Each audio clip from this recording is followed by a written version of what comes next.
Hi everybody, I'm Mark Chaffardini. We're here at the 2019 Fantastic Fest. I'm here with Cleopatra Coleman, Michael C. Hall, Boyd Holbrook. Guys, thank you so much. Dude, we've been doing some tongue twisters today. Yeah. Okay. In the Shadow of the Moon, time travel, familial drama, a lot of emotions. You all have different places where your characters are coming from. Where do you, whether it's on the paper or personal experiences, where do you really dig deep and find the emotion you need on camera? Well, for me, I thought, well, I don't want to give it away. Well, I wanted to work with Jim because of a film that Michael and Jim made called in Cold in July. And it gave you such an informative view on how this was going to be handled, because it is so grand and big, and everyone is doing a lot. So yeah, that was the big thing, like I guess the suction, the vacuum of it all.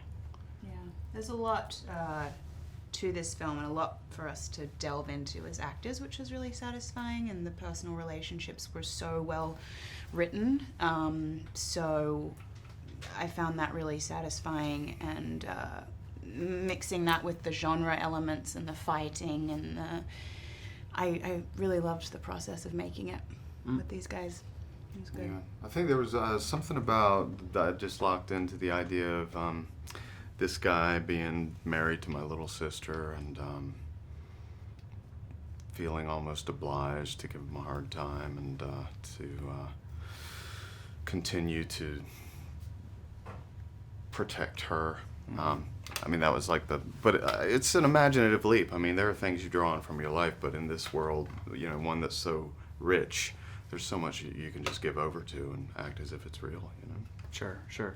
Well, when you're in a Jim Mickle movie, you know it's going to be gritty. You know you're going to get your hands dirty.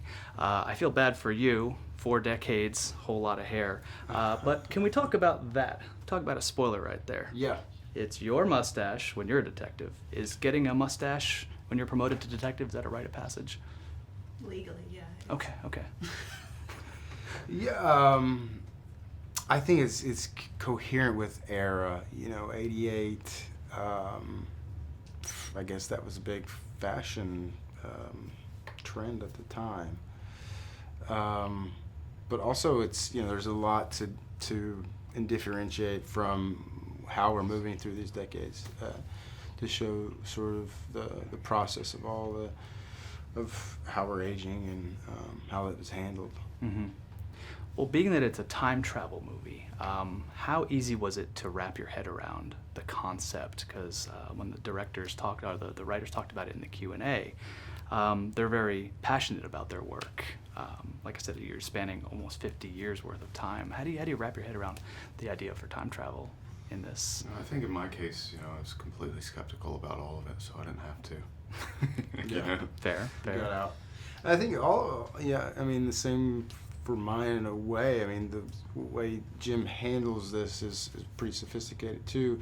I mean, you're a good, I don't want to spoil anything, but like, you're a good click in before all this stuff starts mounting up. Right. And you're kind of already invested in the story, let alone the genre, so it's kind of a film within that genre.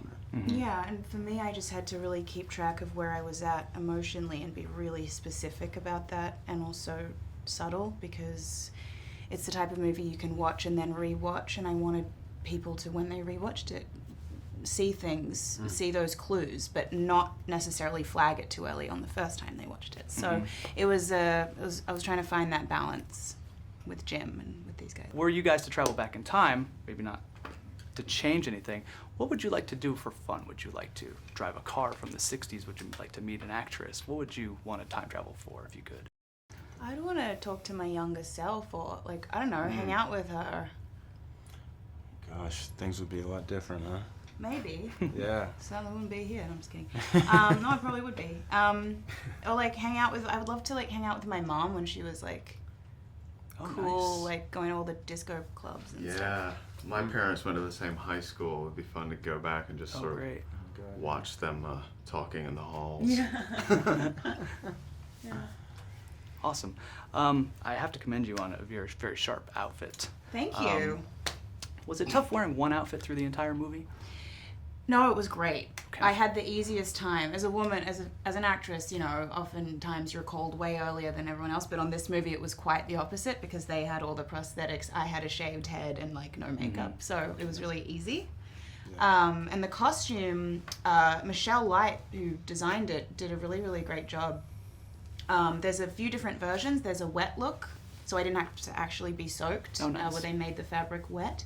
And there was one at the beginning of the film that's less tapered to my figure to make it look more ambiguous. Okay. So there was a lot of subtlety there.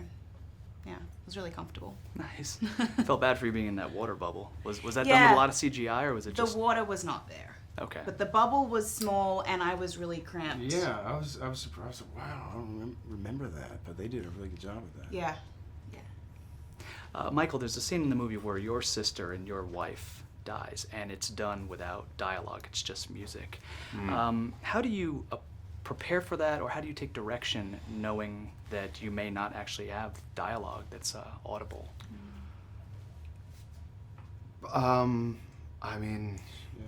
you just it's the magical as if, you know, you act Okay. as if it's happening. I mean, you know, I think your experience of such a unanticipated tragic thing is beyond words anyway. So not being obliged to say anything is maybe liberating. You know, it's I think both characters are thunderstruck.